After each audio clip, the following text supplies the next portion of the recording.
Bitcoin mining, Bitcoin wallet, blockchain, stablecoins, MetaNet, the evolution of money.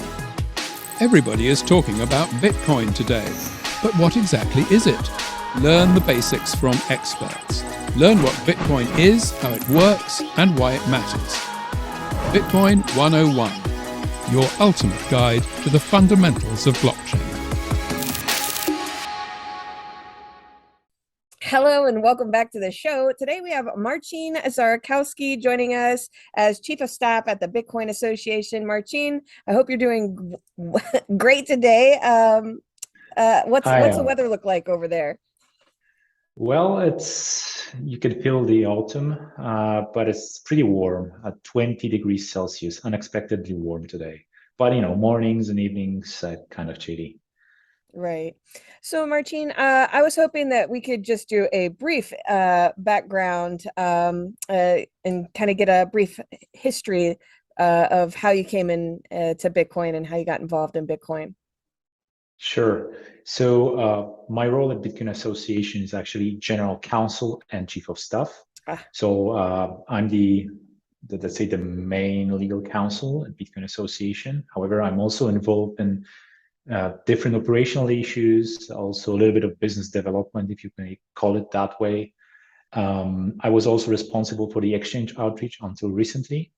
Hence the other part of my title, Chief of Staff, which is pretty much not defined, but then it's a catch-all term. I'm a lawyer by training. I'm an attorney at law, admitted to the district bar in Warsaw, Poland. I'm originally Polish, but since 2017, I've lived in Switzerland. Before I entered the crypto blockchain space, I used to work in several international law firms. I specialize in intellectual property law, IT law, new technologies law, and data protection law. And then at the end of 2017, I started to be interested in Bitcoin. Obviously, there was the moment when the price of BTC was really skyrocketing. But I also immediately started asking questions from the legal side, like, what is Bitcoin under different laws? What are tokens? So I started investigating different legal aspects of blockchain technology. And then when I moved to Switzerland, kind of by accident, I ended up in Zug, which is the kind of capital of the so-called crypto valley, where all the blockchain foundations, starting with Ethereum Foundation, Cardano, Tezos, are established. There is a thriving ecosystem. And back then, there was the moment when ICO boom was happening, right? So it was kind of a big topic. And I joined Lisk Foundation as a legal counsel. Lisk Foundation is also a nonprofit that was supporting Lisk protocol, another layer 1 blockchain protocol for decentralized applications, delegated proof of stake, written JavaScript. And I worked there for 2.5 years. As a legal counsel, I was involved in all the corporate matters that any legal counsel, in-house counsel would do in any other company or entity. But then I also I could really properly analyze different legal aspects of blockchain and crypto assets. I was also involved in different regulatory efforts. I was advising Polish government in the working group concerning digital assets. And I was also actively participating in the establishment of INATBA, which is the International Association of Trusted Blockchain Applications. It's backed up by the European Commission. It was founded in 2019. I was co-chairing for more than 2 years a privacy working group, so a working group that was focusing on how data protection regulations, GDPR, intersect with blockchain technology. And then last year, in April, I joined Bitcoin Association for BSV, also based in Zug.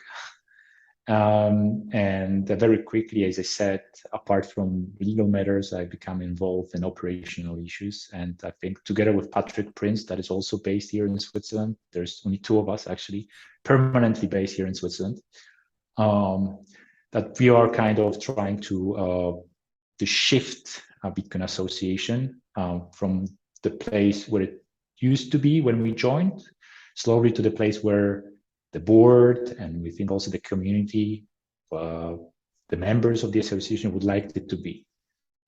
Right. And what kind of changes, like specifically, are you guys looking to implement right now? Well, so I mean, I tend to acknowledge, and we all acknowledge that we did not really fulfill our mandate in the past. There was a lot of criticism towards the association itself, and we acknowledge that many of that was actually justified. Too much of a focus was put on, kind of the marketing and event side, Hmm. whereas we think that the role of the association is to protect the protocol. Mm. That's one of our mission, to protect the original Bitcoin protocol, but at the same time to empower the builders. And by builders, you can understand whether developers building applications, but also entrepreneurs that want to use this technology. And by that, we would like to really provide resources to be a platform for those builders to actually start thriving, to build the ecosystem, kind of, one might say. Yeah, well, we did kind of, we started collecting feedback at the end of last year, Okay. together with Patrick, talking to different developers, some of them from within the BSV ecosystem, some from other competing, let's say, blockchain ecosystem competing chains, also from people that not necessarily haven't involved so much into blockchain, but there are like developers, programmers, or entrepreneurs, but are interested in blockchain. Like they would like to jump in it. So we started asking questions, and then we did an analysis how easy or actually how hard it is to onboard into to BSV world, Okay. whether you're a developer or entrepreneur. And it was it is extremely hard. And let's be honest, I mean, we have a benchmark, right? There are other blockchain ecosystems. When you look at Solana, when you look at Ethereum, there is something that a blockchain developer might expect. So how easy it is to onboard, how easy it is to find support and resources and materials, tutorials that allow you to learn how to build your first application, how to set up your own wallet, how the UTXO model works in comparison to the account-based model, which people expect in other blockchain ecosystems and blockchain protocols. And we realize this is really hard. I mean, many things are missing, or they are very fragmented. They are spread across a lot of different websites, also within Bitcoin Association. So we used to have, we still have, but the process is ongoing. We have literally so many different websites and domains that we started grouping this together, and we wanted to create one place where any person can just come in and find at least a starting point in this journey within the BSV world. And the first step was that we fully revamped the bitcoinsv.com website. It's still not the final version.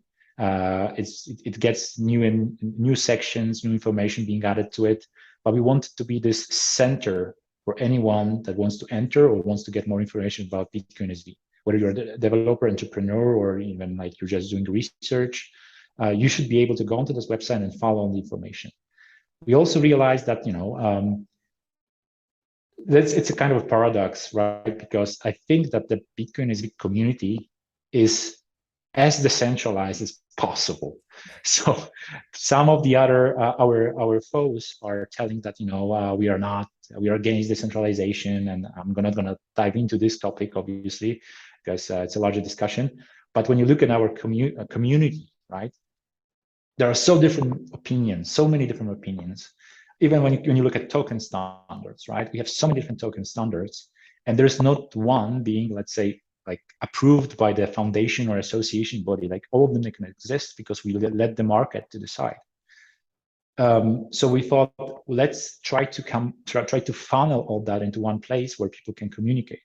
So we set up a Discord channel, something that has been missing. I personally, when I joined, I started to be added to like 9 different Telegram channels, BSV Switzerland, BSV there, different Slack channels. But like, why didn't we? I mean, we are not against this kind of activities. Perfect. I mean, that you can do whatever you like.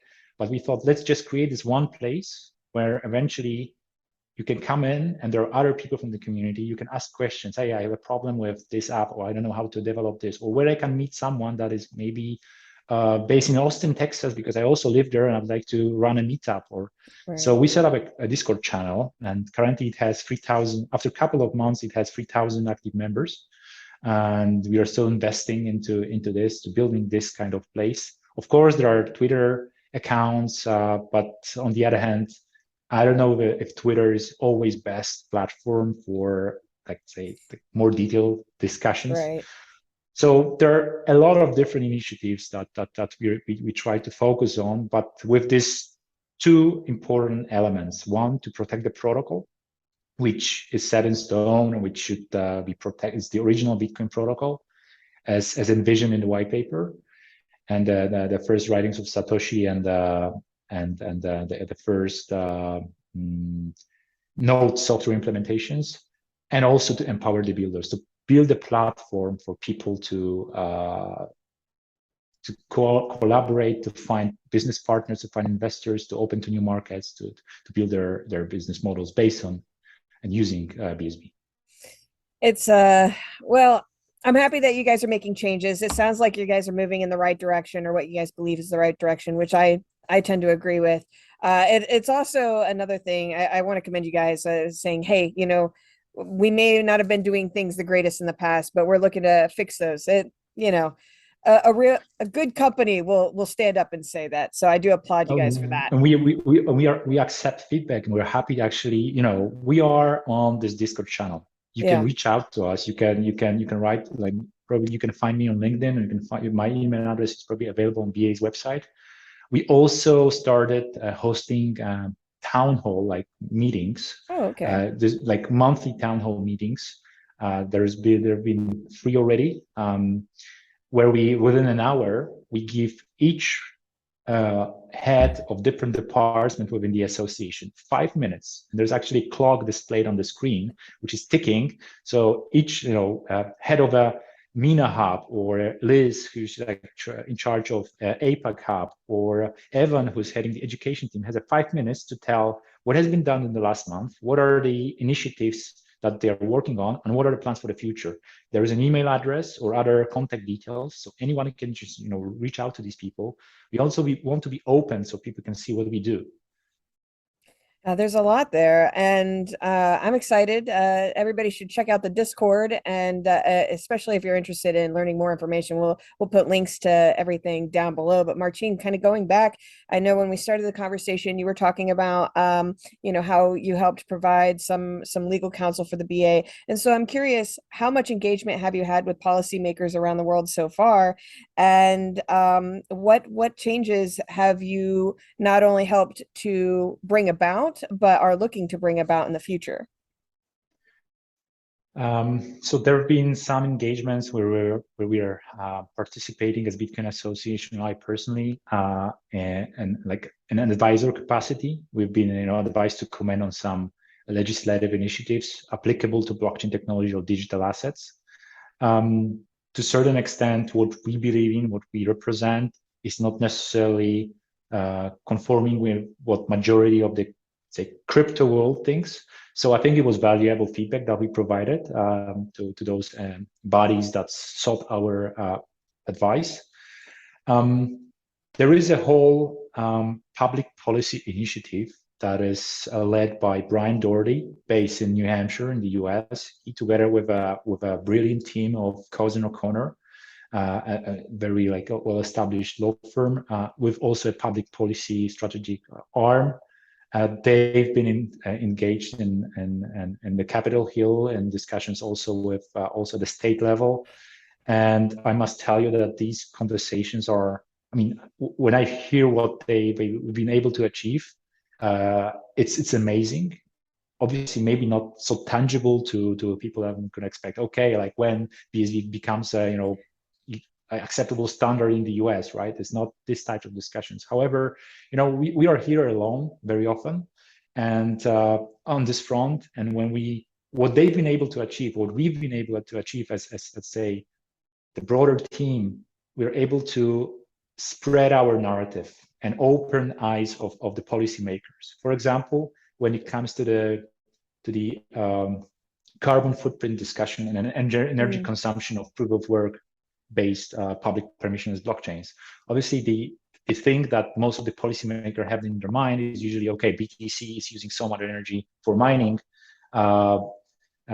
similarly to as like mid-sized country like Argentina or Denmark, and given, you know, specifically with the rise of the prices of energy, with the energy crisis, with the climate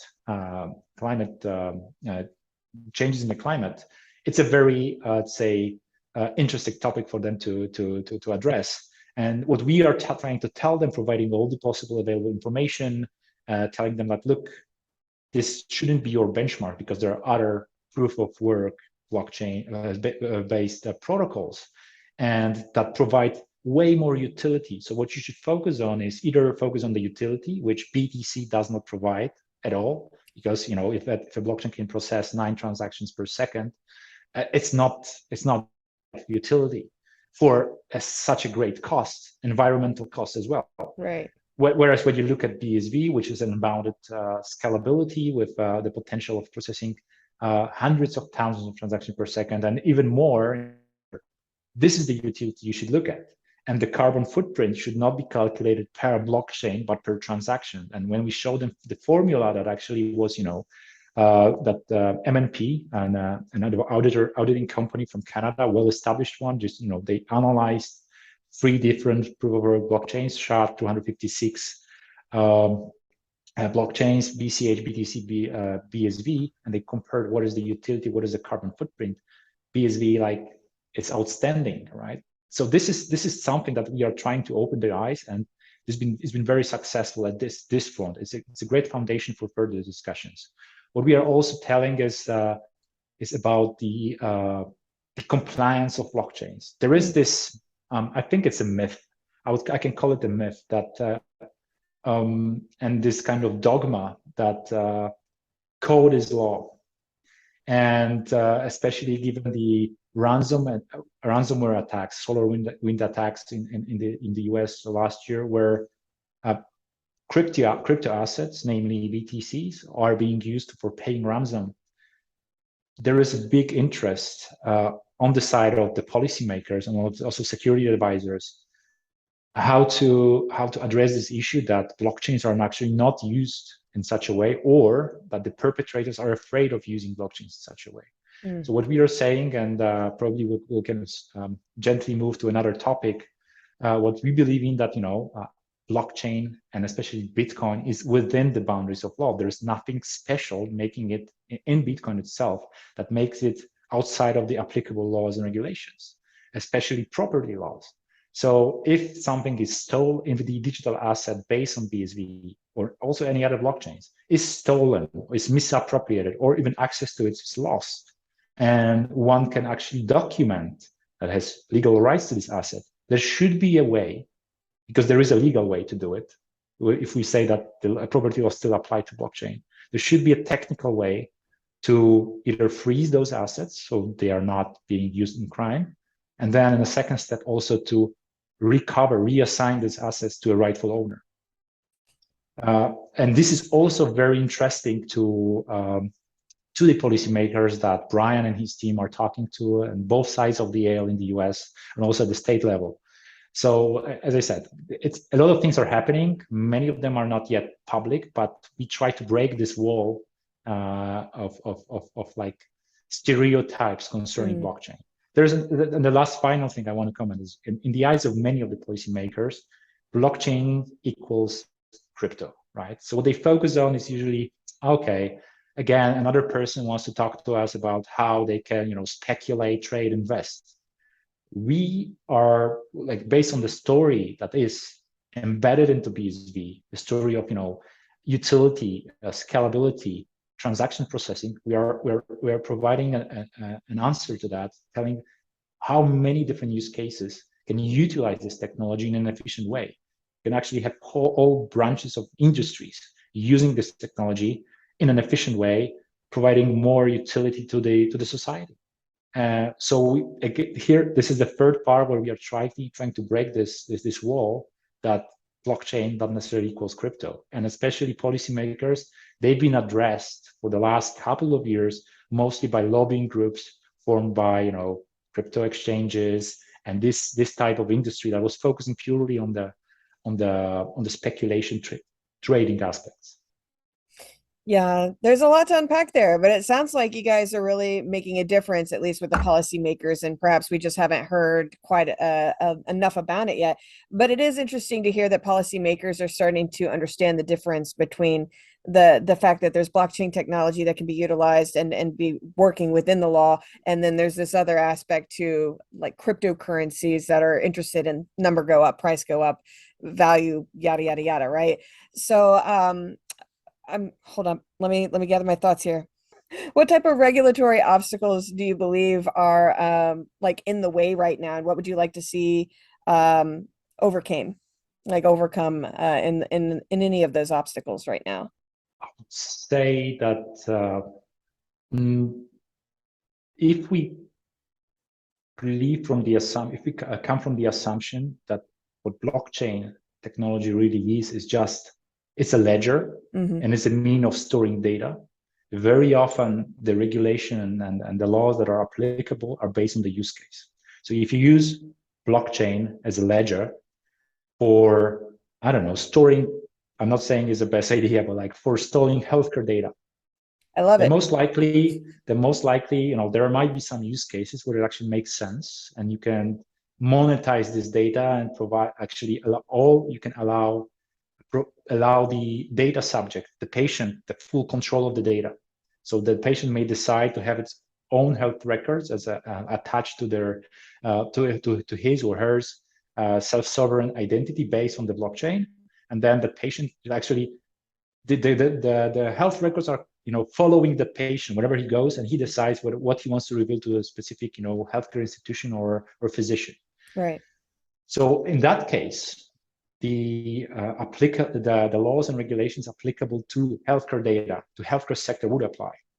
So maybe they are sufficient depending on the jurisdictions. Maybe everything's okay. Maybe they need small adjustments. It's hard to say. There are probably other regulations applicable to in a supply chain sector or another industry.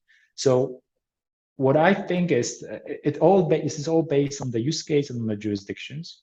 And on a jurisdiction, I will be, from my experience, from what I've seen, not necessarily there is a need for this kind of generic blockchain regulations that are like going to cover everything, because the technology itself is it's just a mean. It's novel and it's innovative way of storing data and processing data.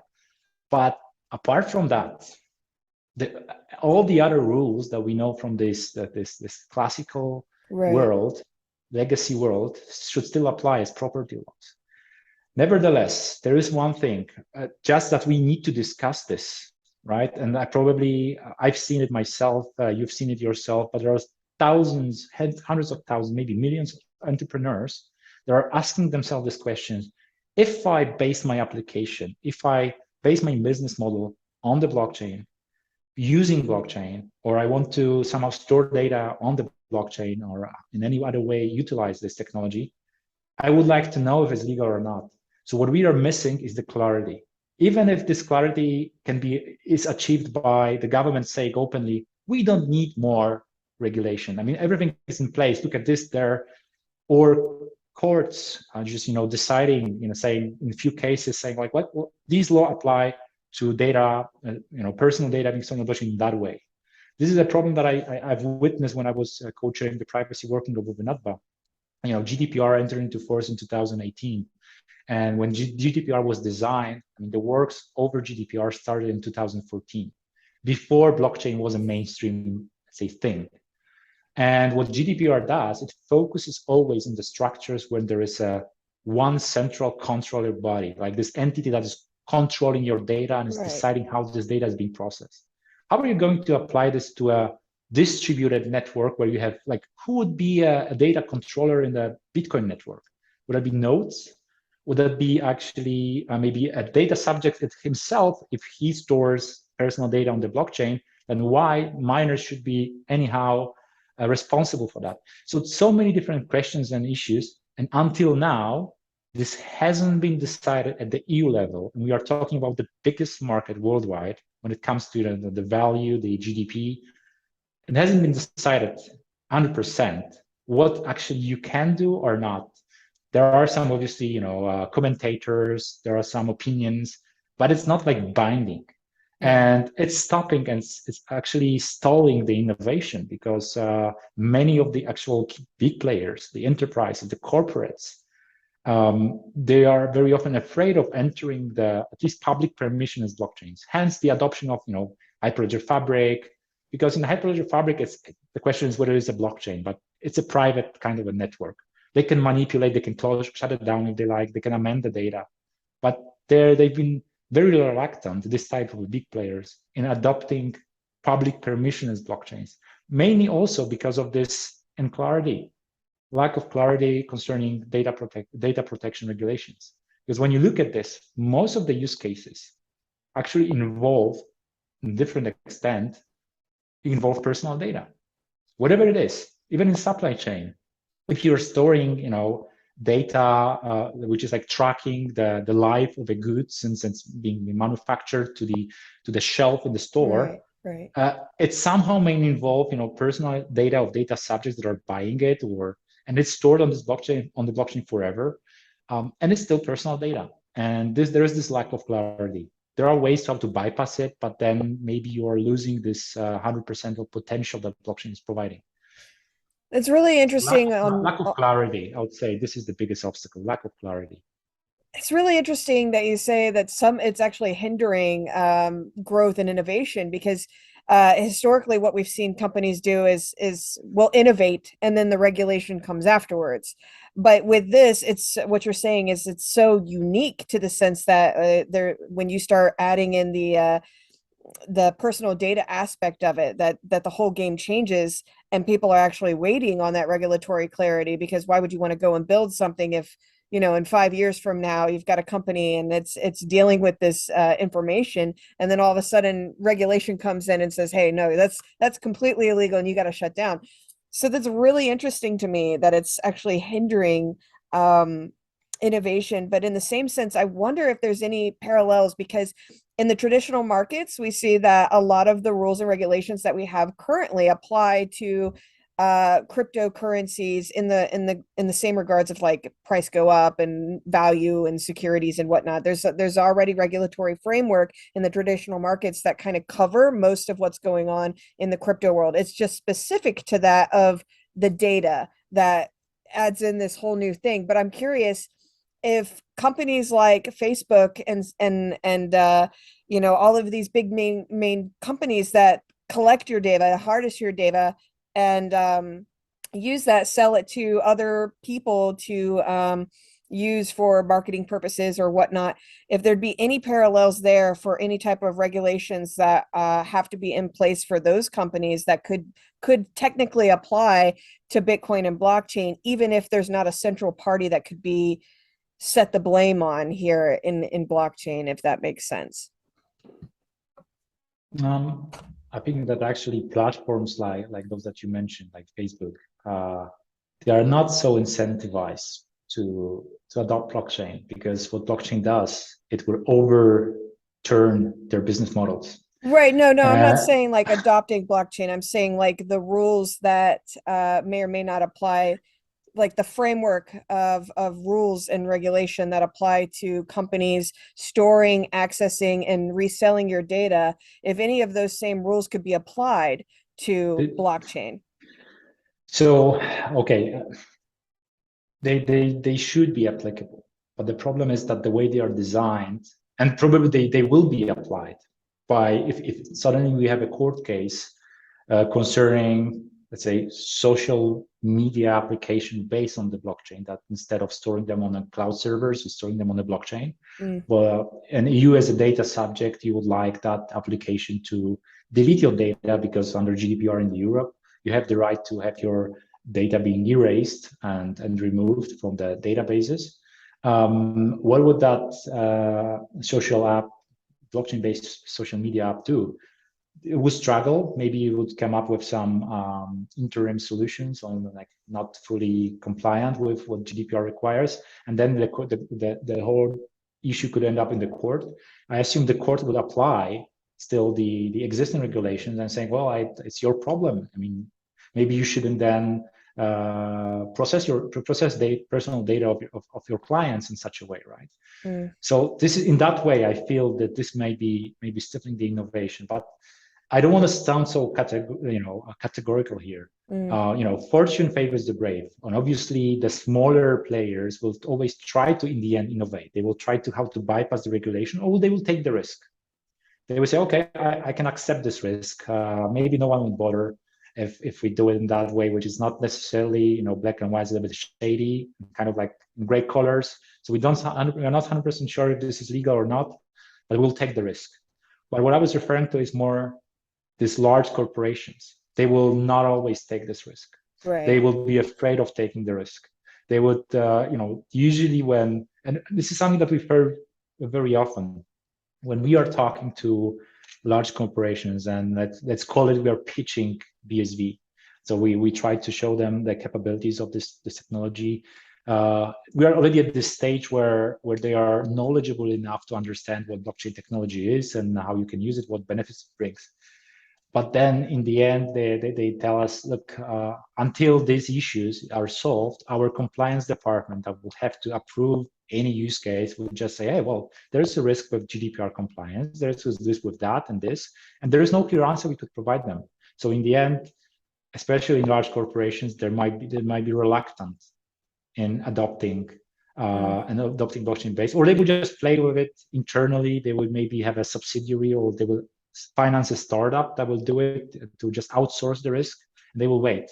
So with the adoption curve, I mean, the moment when this is solved, when this issue with data protection, or the issue with recovering and freezing stolen or lost assets on the public, because we are not even talking about coins, that's what important. When we want to focus on recovering and freezing assets that are stolen, that these not necessarily have to be, native Bitcoins. This can be a digital asset, it can be an NFT, it can be your decentralized identity, your health records that actually mean a lot to you, and you don't want someone to get access to them. They are stolen from you and then you lost private keys that provide access to your health records. And it is important for you, or even it's important for the state, for the government, to have a way of recovering, stolen identities. Until this problem is solved, and we hope that BSV is actually addressing this issue, large corporations and also the mass adoption of blockchain technology, not in the crypto trading, right, let's say, niche, but globally and broadly, more broadly, will not happen. Wow. Yeah, I like the way that you put that. That I understood perfectly, loud and clear. Needing to solve the issue of identity and governments being able, because people are going to lose their keys. People lose their keys to their wallets right now. And so I could see it becoming a big headache very, very quickly. But I guess moving on away from that a little bit, I've been told that you've been currently working on a project as lead digital asset recovery specialist. So what all does this project entail, and what is it that you're looking to accomplish? So actually yesterday, Bitcoin Association released a very important software component called Blacklist Manager, which is a software component of this digital asset recovery tool set or process, one might call. So the whole, let's say, process is and tool set is aimed at providing possibilities for freezing assets, and also in the future, reassigning assets to the rightful owners, but only if there is a valid court order or document of the equivalent value, because in some jurisdictions, there are certain regulatory bodies that may issue freezing orders. A prosecutor, when they see that there is a crime, they can issue a freezing order, for example. So this process, the way it's composed of three software elements. One is the features that were implemented into SV node software, the software that is required for every node to be run, and hence miners need to run it. These features were implemented in the software in October last year, and they allowed manually at that moment miners to put certain assets, maybe like double spent coins, into a kind of a blacklist. So from that moment onwards, when these coins, these assets are put on the blacklist of a particular node, the miner would not process those transactions, right? Would just refuse to process these transactions. This element that was released yesterday is called Blacklist Manager, and it's an add-on standalone software. So the add-on on the SVNode software. So every miner should actually install Blacklist Manager, and it automates the process. So before that, it would have to be manual. So miners would have to individually, manually put those assets that they want to freeze when there is a valid court order, when they were served upon, with a court order that is applicable to them. Right now, this can be automated. And there is a third element, and this third element is not something that Bitcoin Association is going to do because it falls outside of our mandate. And this third element is a notary tool. We call it very generally notary tool. Since we are not going to be the one that will be developing this and operating this, this gives a freedom kind of to a market. I know that there are works ongoing on that by a company that I'm aware of. This notary tool will allow for translation of the court orders into machine readable format, and then this tool will broadcast this translated into machine readable format court orders to the miners. Hence, this will be the automated process. But in the end, it's a miner's decision whether they connect to this notary, to this tool, and hence respect the court orders that maybe requires them to freeze certain assets. So Bitcoin Association is not in any moment involved in the process. We just released the software that provides this technical possibility to do it, to freeze the coins if there's a valid court order, or in the future, and these are the works that we are also these are the things that we're also working on. It's the second stage, which will also allow for reassignment of the stolen or lost assets. That's really interesting. I've been curious for a long time now. Like, I know that Craig is out there working really hard with all these court cases and whatnot to prove that not your keys, not your crypto is not a valid or, lawful thing to say, right? And he's trying to prove a point. He's trying to make a point with all of these court cases. And it sounds like what you guys are doing is to help aid Craig in that aspect. But I'm also curious. I have been curious how, if, let's say, Craig goes to the UK and there's a court order in his favor that says keys or funds must be frozen and or reassigned or whatever, whether it's Craig or somebody else, right? Say it's in the future. Why would miners in America be beholden to the same laws that are being done in the UK? And it sounds like this is kind of like an intermediary to help facilitate that. Again, nothing really changes. So I'll just let's imagine a situation that the whole digital asset recovery process doesn't exist. There's nothing developed, no features available in the SVNode software, no blacklist manager, no notary. Already right now, anyone, if his assets are stolen or his property is stolen, can go to prove his case, provide sufficient evidence that I was the rightful owner of this car that was stolen from me. I was the rightful owner of this 5 Bitcoins. Look, here I provide the receipts, invoices that I bought them at.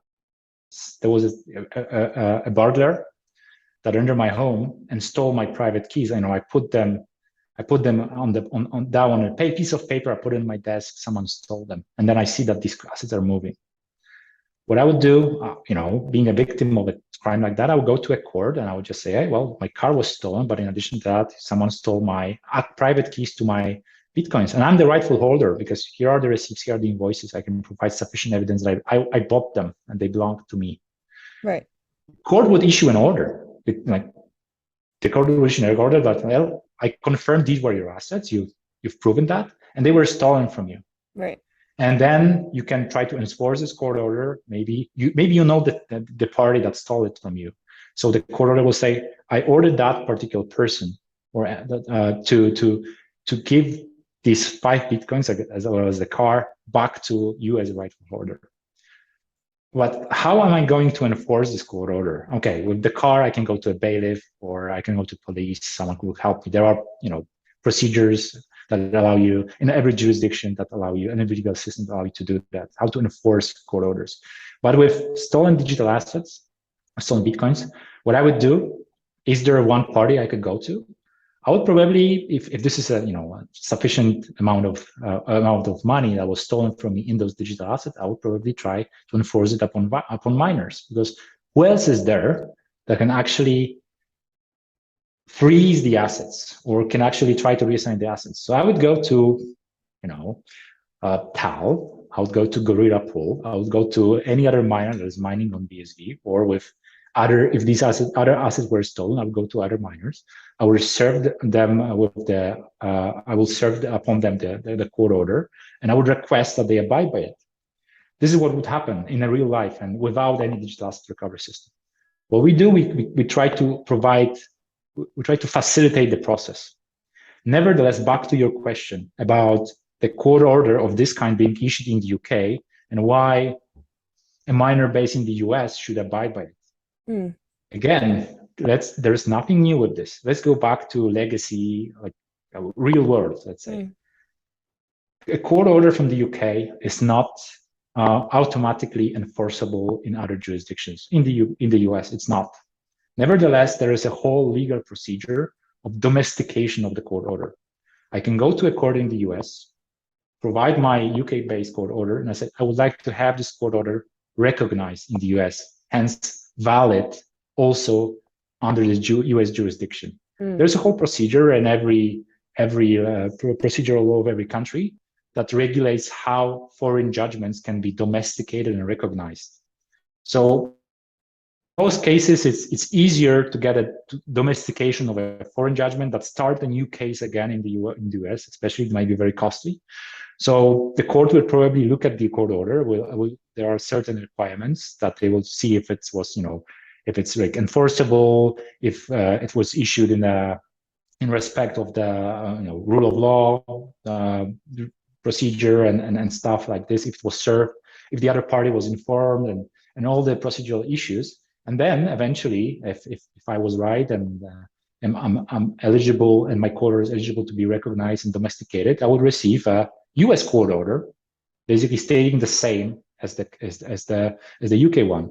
And in such a case, I think it would be not very wise for a US-based miner to be in contempt of of a court order that was issued in the US. Right. So nothing really changes. It's just I keep this mantra. Blockchain actually, it's not something that is outside of the applicable laws. There are laws regulating this for hundreds of years. That especially like with the recognition of the foreign judgment, definitely last century, when we have these procedural regulations that apply to how to have mutual recognition of the court order issued in a foreign jurisdiction. Yeah, I appreciate you breaking that down for me, Marcin. I definitely understand it a lot better now. And it makes sense. It makes sense. So I guess, but it's still just a hypothesis, right? The whole thing, the digital asset recovery process, hasn't been used yet, right? And what I'm talking about is the way I think it should work. But on the other hand, we have the players outside on this market. We have miners, and they will decide that they're like independent entities.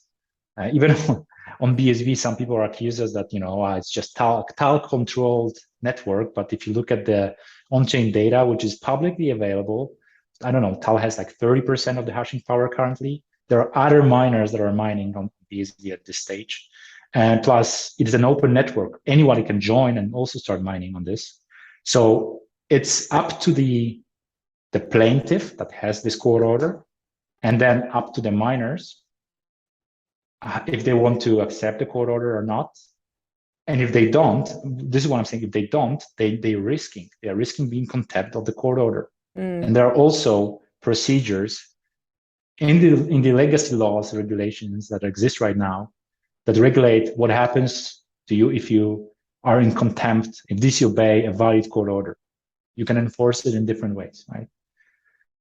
This reminds me a lot of the transaction freezes. I think if I'm not mistaken, Dean Little was a big critic against the transaction freezes. And I remember I think Stefan Matthews came on right after I had Dean and kind of squashed that real quick. But yeah, there's some people are going to be critics, I suppose. Well, yes, but what usually helps is just to have this in mind. There's nothing special about blockchain. There's nothing special about Bitcoin when it comes to property law. They apply in the same way. So the same what you would do with a stolen car, if you want to reclaim a stolen car, even in a foreign country, if someone took your car to Canada and you have a valid court order, you would go to Canada and you would domesticate this court order and you would like to enforce it in Canada. Same can happen with digital assets, and we need to massage it in the public perception that there's nothing really special about blockchain and digital assets. That's awesome. In that regards, at least. That's awesome. I like what you guys are doing with that. Is there any other projects right now that you guys are currently working on or hoping to bring about soon? Well, plenty. Not when I think about those that might be interesting for our audience, is definitely a light client, a project that will that should have been in place for a long time, right? When you look at the Bitcoin white paper, it's chapter 8, which refers to SPV. Right. And what light client actually does, it allows those entities that are currently running nodes, even though they are not mining, to move into light client. Because that's something that I know from my work experience and when I was still responsible for exchange outreach. Exchanges that list BSV, they're running BSV nodes. And even though they are not mining, this is a costly. Right. This is because it's more expensive. I mean, you need a better hardware for mining on BSV done on a chain that processes only 9 transactions per second and that has 1 megabyte big blocks. When BSV, you can have it way bigger and more transactions.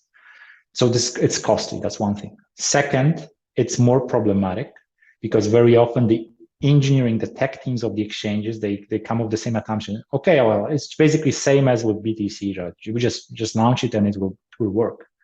But they don't adjust the settings, and then there is a big block coming over with more transactions. They don't have sufficient hardware, and the node crashes, it desyncs, so there is a problem. They don't know how to fix it. They contact the SVNode team support. We need to help them to fix it, and it's a problem.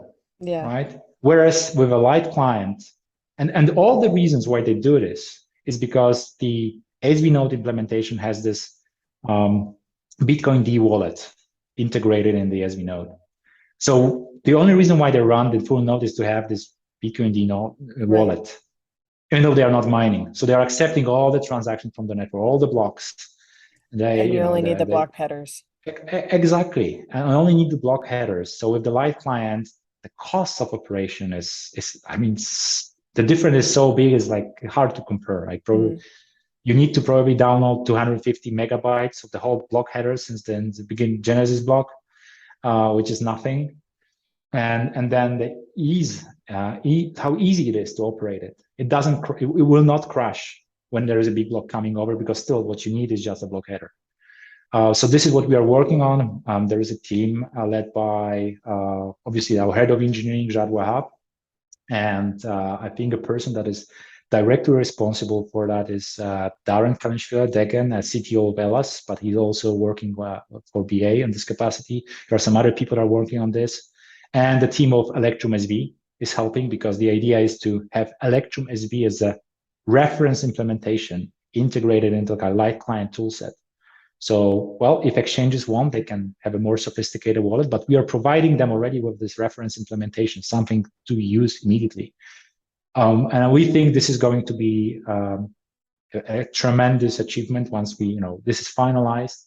So the phase 1, the first toolset is already available, but the reference implementation of a wallet, then we've already started talking to exchanges they are very much interested in this. In the end, what they care about is money, right? So if it's cheaper, perfect. If it's less problematic, it's also money because they don't need to pay experts, their technical teams to fix this. They are very much interested in it.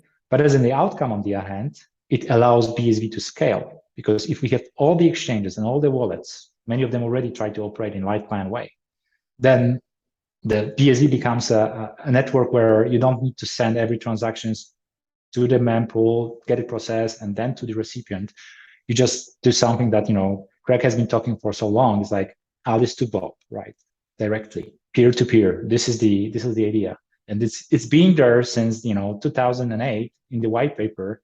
And again, maybe it was something that we as a broader, let's say, BSV community and the association, we neglected. But this is really important if we want to scale and if we want to grow the adoption. That's awesome, Marcin. And I just want to say I've really enjoyed our conversation today. I got to talk to Jad Wahab like last week or the week before. I had a lovely conversation with him. Love him to death. I think with you, Jad and Patrick, like the BA is set to really begin. There's more people, really. I mean, we have such a great people, and we have so many people that joined us recently, or they've been always within BA or let's say our ecosystem, but maybe they haven't been used. I will use the word in their full potential wasn't used. So Connor Murray, he's been sitting in Bitcoin Association education team, and he's one of the greatest, say, BSV experts in the field. A fantastic person, and we want to use his talent more. And he's working closely now. He's a part of the engineering team together with Jed. They are working on different stuff. I mentioned Darren Kleinschler. We have George Samuels from the Tuvalu guy, who's our head of community, and his addition to our team was also was fantastic. We have Alexandra Loss. She's a head of our, I don't know if you've spoken to her, but I know she was on one of the podcasts recently. She's our head of project management, fantastic person. Like, she's also making the whole things work, and we have Martin Coxall from our head of marketing, that he has been in BSV since the beginning and BA in the beginning. So he's one of the person that knows everyone and knows how things work.